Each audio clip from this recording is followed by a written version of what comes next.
Hello everyone, please be seated.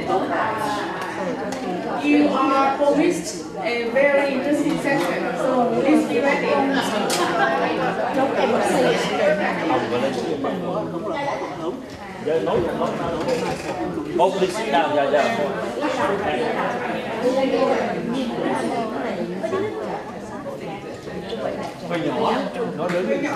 Yeah, hello.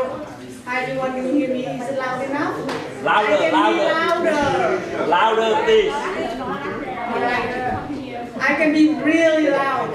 Yes, very loud section. I promise nothing but very loud section this afternoon. So please be seated. Okay. Oh my God. Thank you. Alright, it's time. So good afternoon everyone. Welcome back to the symposium. And this afternoon, we're going to have a very interesting discussion on civil society and activism in Vietnam. And I have to especially thank Professor Nguyen and Professor Zinoman for opening this space for this important discussion at this challenging time, civil society. So civil society in Vietnam has long been described as a spectre hunting the state, being constrained, being surveyed, yet remarkably resilient. Despite the state repression, the courage individuals have carved out space for environmental protection, human rights, democracy, and civic participation. We are honored to have with us today two extraordinary voices, Ms. Hoang and Ms. Phuong Thao. Sorry, Dinh Thao. Dinh Phuong Thao. Let me quickly introduce Ms. Hoang, although many of you already know her through her work. So Ms. Hoang is a pioneer environmentalist and human rights advocate. She is the founder of Change, one of the leading NGOs in Vietnam. Hoang has spent over 25 years leading groundbreaking campaigns on climate change, wildlife protection, pollution. She was imprisoned in 2023 and now living in exile in the US. And now in the US, she continues her mission by helping train younger activists. In today's talk, Hoang will reflect on the paradox of Western support for activism in Vietnam and offer valuable lessons drawn on the margins of US-Vietnam relations. So please welcome Ms. Minh.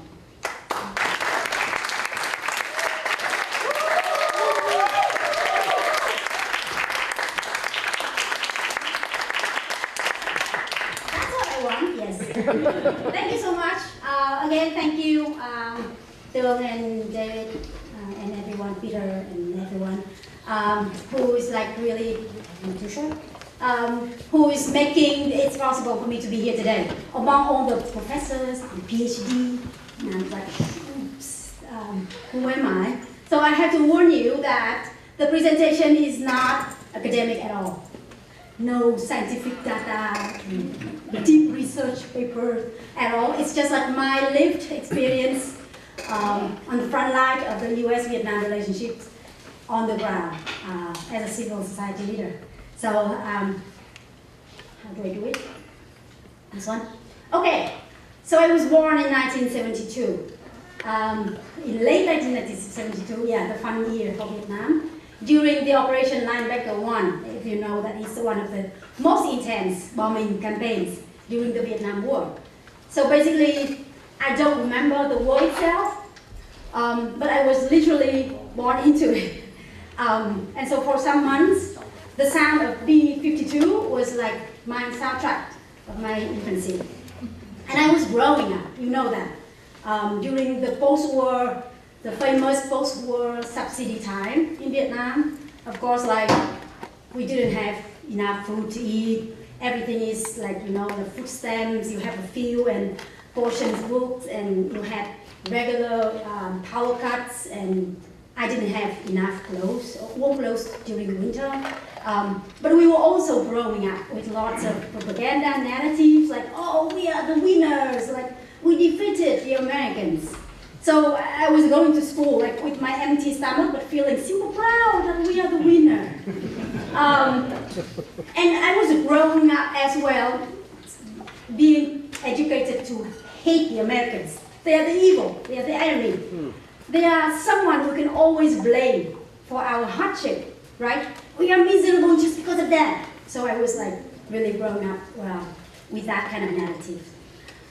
The turning point happens gradually when I started to like study English, and then started to work for some American journalists, American teachers, American, you know, like NGO people, and I was like, they're not too bad, you know, like things are not that black and white, and Americans are not evil, I thought.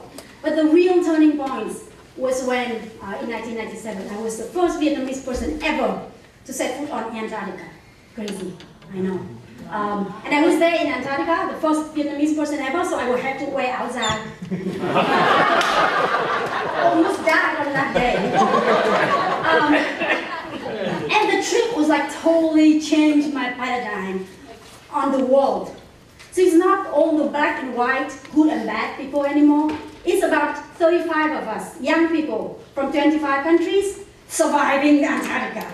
No one had like learned all these survival instincts, skills, like I had to climb the mountains and try not to freeze to death. But the whole trip, which was about global warming, because the leader was Robert Swan, the first person ever in human history to have walked to both North Pole and the South Pole, just to prove to the world that, hey, it's melting, and nobody listened to him.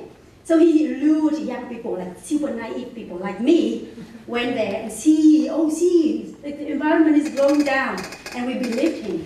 And then the whole trip turned me into an environmentalist. So I went back to Vietnam, quit my job, making a lot of money, doesn't matter. I do protect the environment. Long story short, 12 years later, after a lot of like time working for environmental NGOs and doing a lot of volunteer job, free of charge, I went back to Antarctica just because Robert Swan told me, come back to Antarctica because it's really melting, come back and see. So I went back to Antarctica 12 years later, just to sit there in a place that I thought that I knew and saw global warming with my own eyes. So after 12 years of like raising awareness about global warming, now I thought, shit, my son, 2-year-old son, is growing up in this melting world. So I decided to like, okay, I have to go do something. So I decided to go back and set up an NGO, a civil society, just to do things for the environment and climate change. And that was naive enough to set up an NGO in Vietnam called Change, because I wanted to change.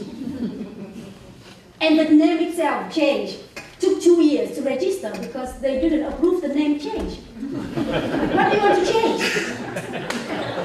I wanted to change people, not the government. But they didn't buy it. But anyway, Change was set up in 2013. And the whole mission is just to raise the awareness and mobilize people, especially young people, to protect the environment, fight climate change, air pollution, plastic pollution, protect wildlife, because you know Vietnam is totally out of wildlife. And we were, I have to say, quite successful, of course, because I'm the founder. But we became one of the most impactful NGOs in Vietnam. Not huge funding, but we did a lot. Hundreds of campaigns across country, mobilized 10,000 people.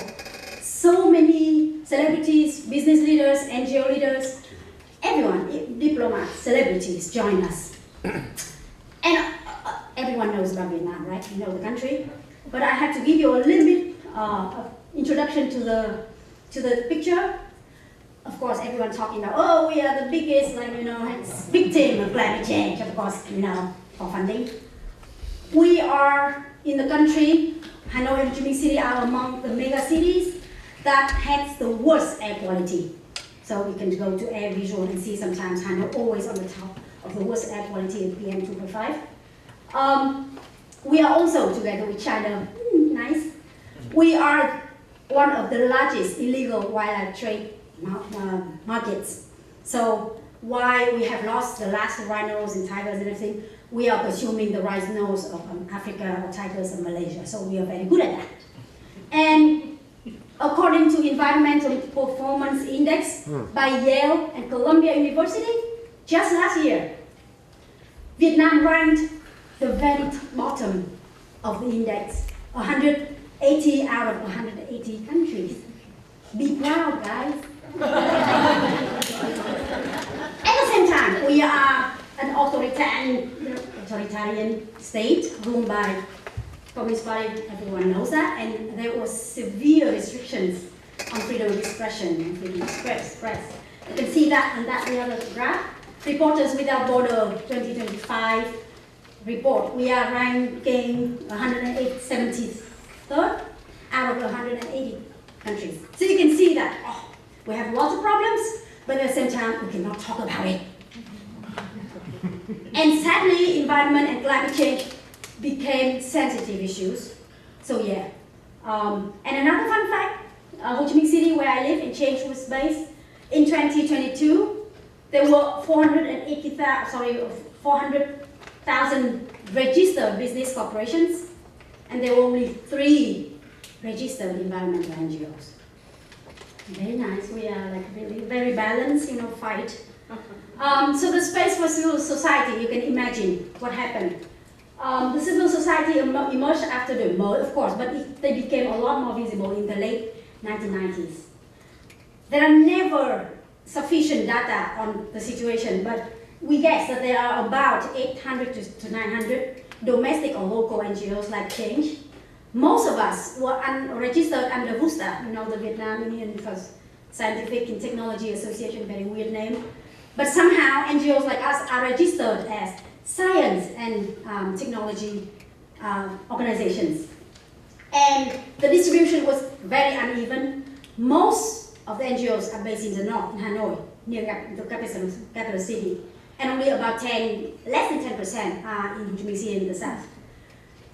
The focus area are everything from poverty, human rights, humanitarian, education, environment, gender, women's rights, community development. But the situation is that most of the NGOs at different level had to be very aligned to the government regulations and laws and guidelines. And very few of us would be considered as really truly independent NGOs with independent voice and, you know, speaking the truth. And there are a lot of weapons and tools to control us. So there are no law on associations in Vietnam, although that discussion has started in 2000s already, but never approved. So we have no laws on associations. So that's why the local NGOs like Change really lack a formal legal state. We never officially recognized as an NGO. And that's why we operate in a very gray legal zone and facing a lot of risk. And there are a lot of decrees and laws, and like decrees 45, I don't have time to explain those, or decree 80, decree 58, especially recently, really controlling the NGOs like us. And especially tax law and penal codes, many of them, especially the Article 331, weaponized to control us NGOs and activists. So how I survived, of course, with all these difficulties. Change at least survived for 10 years, beautifully, still died in the end, but still, you know. So how we navigate restriction? We tried not to be controversial, not to be too aggressive, not to be confrontational, And so we use a lot of arts. That's how went really creative. We use a lot of celebrities, murals, rock concerts, doing a lot of arts to say what we wanted to say, to avoid being too confrontational. We organized thousands of events and everything in the country, engaging the young people, but we did it in the very positive messaging, like, it has to be fun, it has to be inspiring. We're not criticizing anyone. And we worked with everyone. We worked with the government, we worked with embassies, business leaders, we trained hundreds of journalists, and they became our voice. And we work with a lot of like tech community or celebrity community for solutions for our environmental issues. And the reality is that most of our funding came from outside. Of course, who cares about the environment in Vietnam, so really we rarely get big money in Vietnam, but most of the money came from outside. And I have to say, a little embarrassed, but yeah, 75 to 80% of our funding came from the US. So the US was my big brother, or I really even call them grandfather or father, whatever, because they gave us the money and the support, because they like thought that, oh, we need people like you on the ground. So that's good, we're here. And I worked a lot with the US NGOs like White Aid. I think some of them are here. 5 minutes, thank you. And yeah, I have to run through. And a lot of like other ties with the US, like I became the Obama Scholar, I joined IBMP, a lot of international programs from the US. And the allyship went beyond the project's funding. So, for example, over there, like John Kerry came to Vietnam, or any US senators came to Vietnam and wanted to chat about Mekong Delta or the environment. No, here, Hoang is here to entertain you. And I thought that, ooh, these wonderful things will protect me. No, it did not. So, in fact, all these beautiful things that you saw is just on the surface. Below the surface was 10 years of my struggling with the police, with the government. And especially during 2016 to 2022, we had severe surveillance. I had received so many threats and intimidation, blackmail messages, prison threats, death threats. My office was blocked, my house was blocked. I was followed by a lot of like terrible things. And we were always on constant threats of shutdown change. And I had to shut down change, like stop operation in late 2022, thinking that, okay, I already shut down, I give up, I give up. Please forgive me. Still, they arrested me in May 2023. And I was later sentenced to 3 years in jail. Plus, I was ordered to pay back $7 billion, equivalent to $280,000. And my whole life was working for non-profit. I was making this is my 500 years of salary. And I was just one part of the 6 environmental leaders arrested during the 2 years. So that was me. I was moved from one prison to another prison, in 4 prisons in total. I was isolated from family for 4 months, didn't hear anything. I thought that my husband had been arrested as well. I didn't know anything. I didn't know how my son survived. And a lot of humiliation, you can see that. They even humiliated me for my hair color. So let alone so many other injustice form in prison. And it's a communist prison, hello guys. We didn't have enough food or drinks, horrible food, I have to say. But I'm not talking about that because it's a lot of things beyond that hurts me. And the saddest thing is just the feeling of being betrayed. Like, seriously, you arrested me?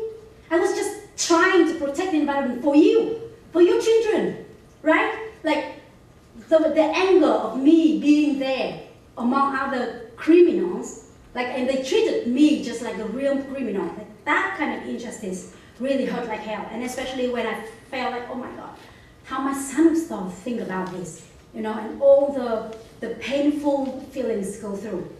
Maybe I should go faster.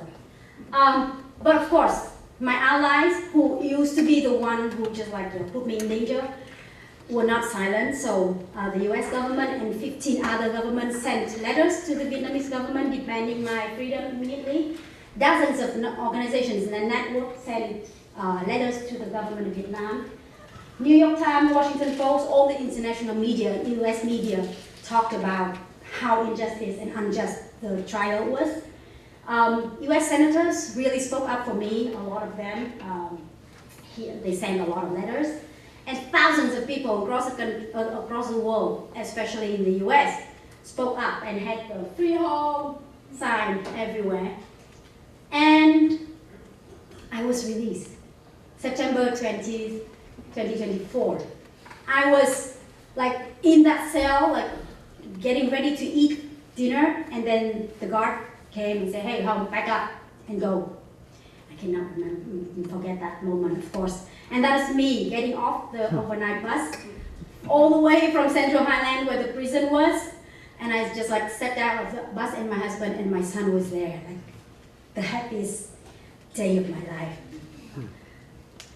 And why was I released? Of course, everyone knows, because Tho Lam, the next day, he was going to the US to attend the UN General Assembly, and also he was going to see, hopefully to see President Biden, and to go to Columbia University, where I was doing the Obama Scholars Program. And the Columbia students, really put pressure on that trip and say demand the release of me, and so I was released. And I was super, super lucky, because out of 200 political prisoners at that time, I was released together with Trần Huỳnh Duy Thức, the prominent political prisoner who had been there for 15 years, and I got out in time. So I had freedom. I was free, but freedom is not that free.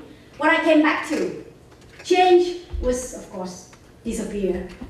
My staff was terrorized, because on the day of my arrest, they also arrested my staff, raided their house, and did everything to terrorize the whole environmental community.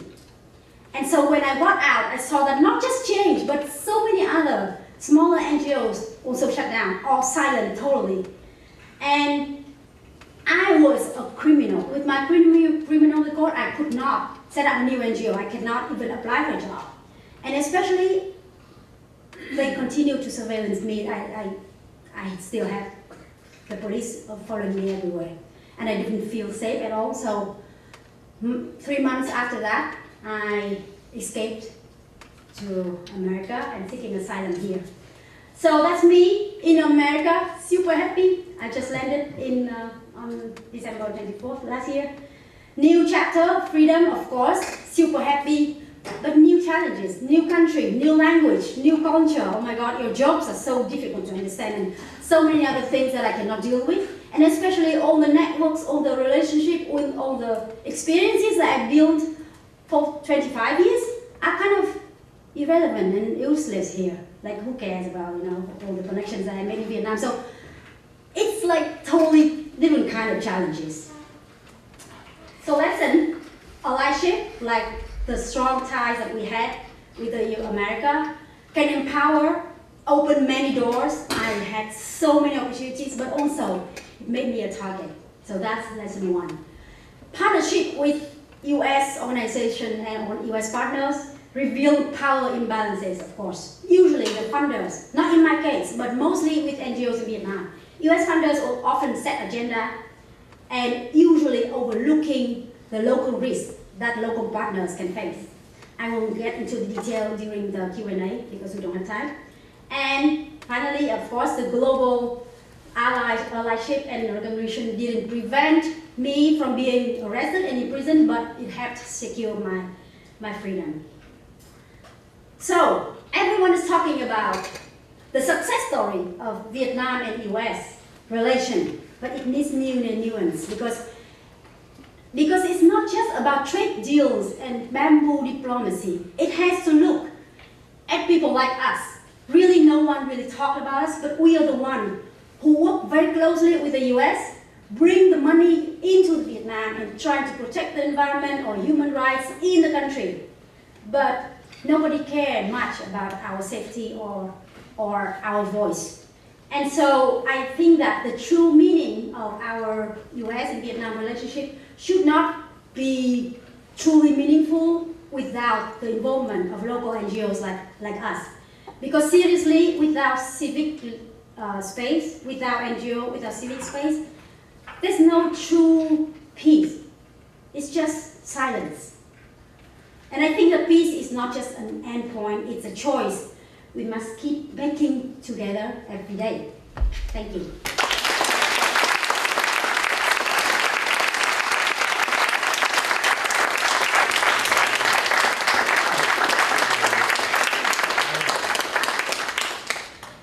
Thank you, Chị Bình Hồng, for such an inspiring talk. We'll have more time to ask her many other questions during the Q&A. Next, I would like to invite Thao Dinh. Thao is currently a PhD student in political science at the University of Michigan, a long-time pro-democracy activist. Thao was formerly a medical doctor and environmental advocate. She was detained several times for her peaceful engagement in civil society and has spent over a decade navigating both state repression and international advocacy. So today she will critically examine how democracy promotion is used in the context of US-Vietnam relations. Welcome.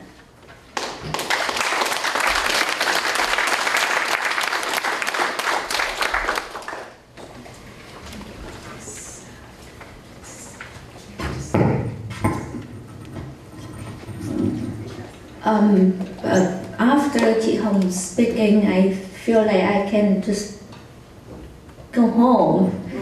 Yeah. But is there any security officers here? Yes. An ninh, có an ninh nào không giơ tay? Yes. You? Okay. All right. Yeah, that's my right audience. Okay. I have two disclaimers to make. One of the title of my talk is Between Principles and Pragmatism: How democracy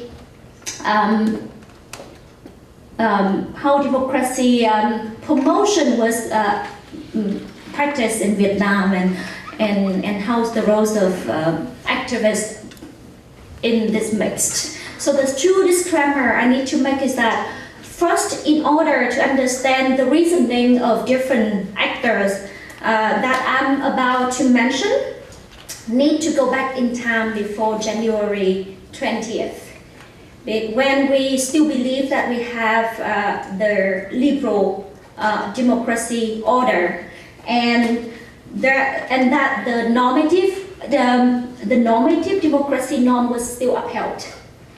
And the second disclaimer is that, for obvious reasons, I will not mention the names of individuals that I came to contact with, and in some cases, foreign embassies.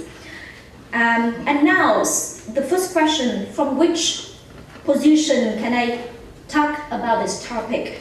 I am a pro-democracy activist. I started my activism from 2015, when I took part in a series of demonstrations against Hanoi authorities for cutting 6,702 trees. And then I was detained after that, and then it was my turning point.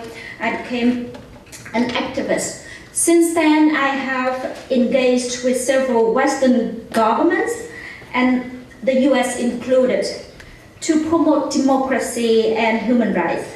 As you may know, activism, as the evidence from Chị Hồng, I think it was seen for the long time, environmental activism was seen as a non-sensitive topic. But even though it has been stigmatized, not even criminalized in the context of Vietnam, leave alone pro-democracy activism. Thus, we activists have to rely on different channels to cultivate the legitimacy and protection for ourselves. And those include, such as public support, legal support, and the support from the international community, like United Nations, European Union and its member, Australia, Canada, and of course the US. The basis in which we engage with those foreign countries were international law and mechanisms, that many of which Vietnam is a member of or being bounded to. To name a few that concern the US, we have US-Vietnam Human Rights Dialogue, and also both Vietnam and US are member of many UN human rights mechanisms, such as Universal Periodic Review and so on. So what was my experience interacting with the US government? The first time I came into contact with the US embassy as an activist was in July 2015. A few fellow activists in the country organized a conference to recognize the Convention Against Torture. And right before the event started, the organizers and the interpreter was detained. All the participants could come, the speaker could come, and the guests from different embassies could come. And of course, many police and security officer was around there too. And it was so interesting. I was so new there. Like I was detained 2 months before that, and at that point I was still like very green. So there was an interesting moment. That's when an officer from the US embassy took her phone out and went around and filmed and took photo of all the security officer at that place. And you know, it was so heroic for me. I feel so proud. I feel like it's just surreal. Because I was very scared. Soon after that, my interaction with the US Embassy became more often as I was coordinating Green Hanoi, green trees. In January 2016, I organized a public event for 130 people for Green Tree. And we tried a couple of different venues, and we were stopped. So we decided to move to America Club. Who has been to America Club in Hanoi? Oh, good. We have very good, very cultural. Yeah, very good beer there. All right. So we went there. Although it's expensive, we went there because it belonged to the US Embassy. The security officers could not enter to intervene. So that's the reason. And we was able to organize the event successfully. However, the plainclothes security officer within working for the embassy, there's a lot of them, you know very well. Many people know that in almost every embassy in Hanoi, there's a bunch of security officers who work there. So it's not actually safe to exchange information within the embassy. So those people put pressure on the owner of the restaurant within the America Club, and they put pressure back on me. There was a very heated argument there. I was so young and naive at that point, and then many of my fellow activists even accused me because they accused me. The owner said that I was lying and I organized a political event and so on. It was for environment cause, and then it went back to the embassy, and my contact at the embassy asked me about it, and they said, "Oh my God, that's the end of the collaboration with the U.S. Embassy. And so I wrote a very long letter. I actually went back and read it last night to explain everything, sent all the information to the embassy, and then they said, okay, I did everything I could. But then I was very surprised that the reply from them I got was saying, you know, we understand. In the future, if you need a venue for training, for workshops, for any activities, contact us. You can use American Club, or you can use a cultural center. You've been, who have been there? A few. Tòa nhà Vườn Hồng. Yeah. So, you know, okay. Can you guess how I felt about receiving such a letter? I was so high. Because, I mean, my government consider me a dissident, a reactionary, a troublemaker, and I wasn't even sure if my landlord would allow me to stay in the place if the police could find me, or I would be arrested anytime. I wasn't sure about any of that, and now to have such a treatment is really a privileged experience. A few months later, I was also invited to meet with Obama. But when he visited Hanoi in May 2016, but at that point I already left Vietnam, so I didn't make to that event. Just to add to the context a bit, I left Vietnam in 2016 until 2019.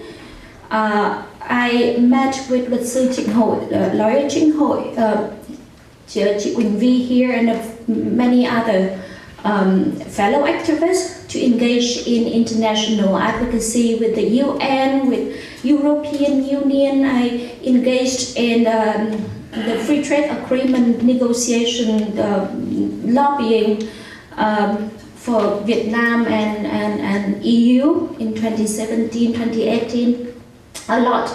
But anyway, I came back to Vietnam after 4 years in 2019. That's when I picked up my partnership with the US government, with the US embassy. I had several contacts in the US embassy, but the closest one was a very, very kind person. He was an idealist. Even though working for Trump administration, he was often frustrated and very sad, and would find a way to go above and beyond for his job as someone in charge of human rights. We hit it off immediately. We would meet once a week to update each other, because as activists I have a lot of information to pass on to him, but he's also could provide useful information to me, so it's a mutual win-win situation, and we meet weekly. And the highlight of our partnership was really when he and I brainstormed an idea of co-host monthly roundtable meetings to bring civil society and diplomat community together. And we were so idealistic, we even thought that, okay, maybe we can do it like for 4 or 5 rounds, and then that's when we invite the government in and be part of the conversation. But if it's not because of the COVID, we could have done it. And aside from it, he's willing to meet up with my fellow activists. I ran a few training in Hanoi in 2020, and from time to time I would invite people like himself to come. So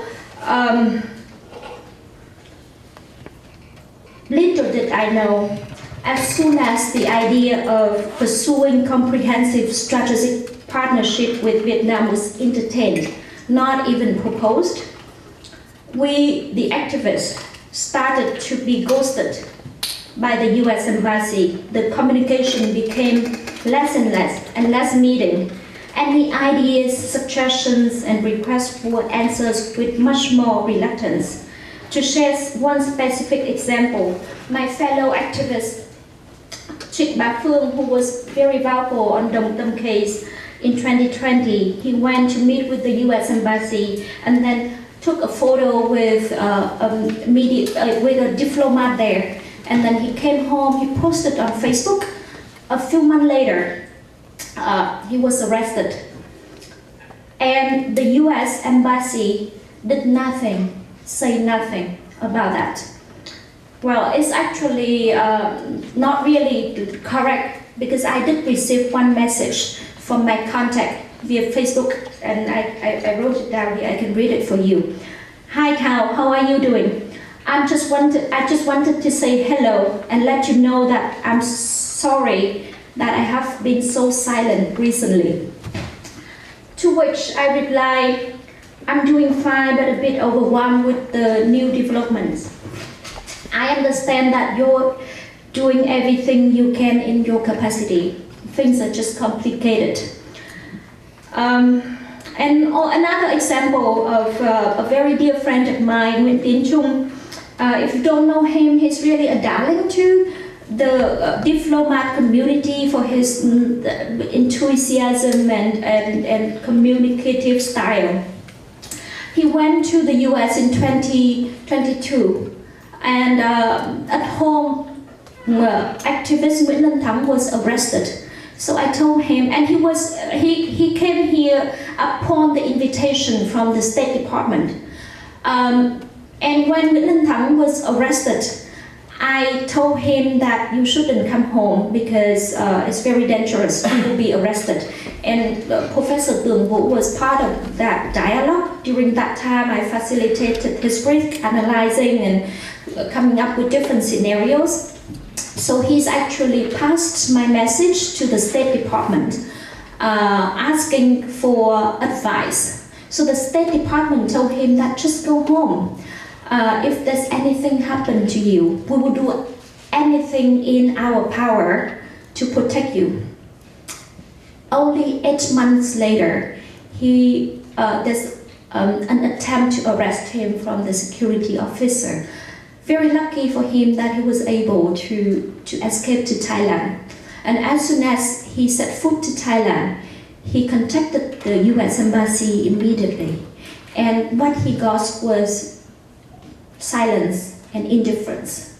So eventually the German government sponsored him to Germany. And I think I have made my case for my presentation.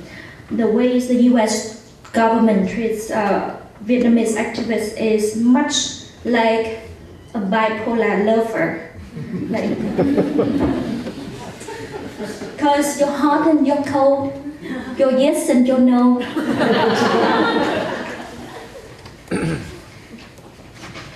Now, I didn't share it to dismiss the support from the US government towards us. If there's anything, I cannot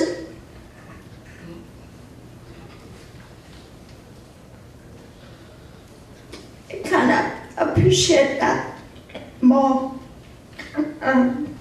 I can't appreciate it enough. I am not an entitled person, and I know what I signed up for. But if only it could have been more consistent, it could have been less painful.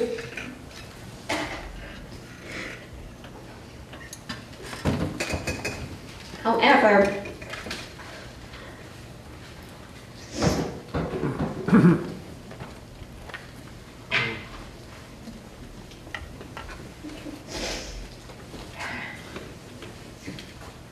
you need it in any conference. You're welcome. Yeah, thank you. However, let's put my feeling aside. What I want to argue is that although the US pragmatism was justified by its interest, the strategy could hurt its very interest so much more in the long term. To elaborate more, it eroded trust from all stakeholders, especially with the activists, and it spilled over among other countries we socialized. And it didn't gain more trust with the Vietnamese government. If there's anything, it even created a shaky foundation for their partnership in which two countries build upon. It implies that the very transactional natures of their partnership and how easily the US abandoned its principles. And was it a good outcome for the US, for the Vietnamese government? I would say no. No. Many of you have followed the politics in Vietnam very carefully. You know how directionless, stuck and insecure the Vietnamese Communist Party has been. They might want something. It doesn't mean that those things are good for them. Letting them having their way, that's by principles and their commitment to their power, to their people and their international obligation. They cite about a lot of them. Will only spoil them further, and it will deepen their problem. I am very much in favor of a party-led change, but they could only do so if they face the reality with a head held high. Thank you.